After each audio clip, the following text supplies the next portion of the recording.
Hello students. आज हम AIPJET homeopathy की प्रिपरेशन के लिए पैंक्रियास पढ़ेंगे टर्निंग पॉइंट से, जो कि एनाटॉमी के एब्डोमेन पार्ट का हिस्सा है। ठीक है। Pancreas, the head of the pancreas lies in the concavity of the duodenum whereas tail lies in the hilum of spleen. जो हेड होता है पैंक्रियास का वो डियोडेनम की कॉन्केविटी में लाई करता है, वहीं पर जो टेल होती है वो स्प्लीन के हाइलम में लाई करती है। ठीक है। Head of pancreas lies in the concavity of duodenum whereas tail lies in the hilum of spleen. Main pancreatic duct is arranged in herring bone pattern. जो मेन पैंक्रियाटिक डक्ट होती है वो अरेंज होती है herring bone pattern में। The pancreatic and the bile duct unite within the wall of duodenum to form the hepatopancreatic ampulla और ampulla of Vater। Pancreatic duct और bile duct जो होती हैं वो यूनाइट करती हैं डियोडेनम की वॉल में। ठीक है। डियोडेनम की सेकंड पार्ट ऑफ डियोडेनम की वॉल में, याद रखिएगा, यूनाइट करती हैं ऑब्लिकली और क्या बनाती हैं? हेपेटोपैंक्रियाटिक एम्पुला, जिसे एम्पुला ऑफ वेटर भी कहते हैं। The pancreatic and the bile duct unite within the wall of duodenum to form the hepatopancreatic ampulla और ampulla of Vater. Pancreas also develops from junction of foregut and midgut, so it gets its blood supply from celiac trunk and superior mesenteric artery।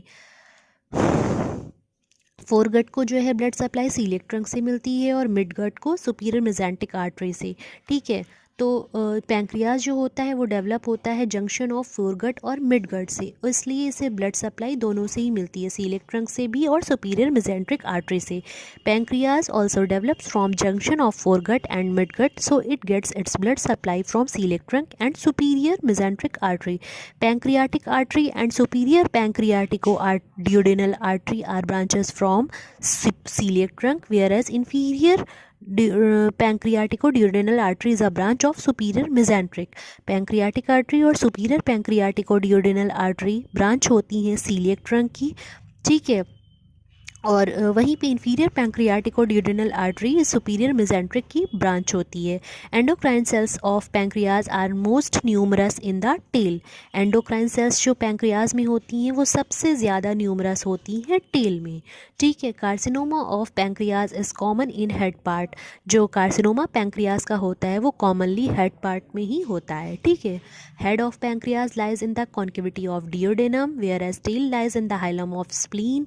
जो head होता है pancreas का डियोडेनम की concavity में लाई करता है, tell spleen के हाइलम में लाई करती है। Main pancreatic duct is arranged in herring bone pattern. Main pancreatic duct जो होता है वो हेरिंग बोन पैटर्न में अरेंज होता है। The pancreatic duct and bile duct unite within the wall of duodenum to form the hepatopancreatic ampulla और ampulla of waiter.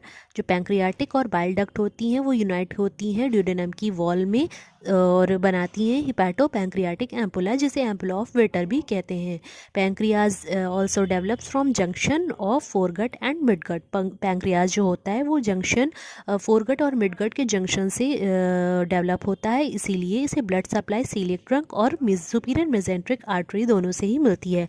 Pancreatic artery and superior pancreaticoduodenal artery are branch from celiac trunk. ये दोनों celiac trunk की branches होती हैं और वहीं पर inferior pancreaticoduodenal artery superior mesenteric की ब्रांच होती है।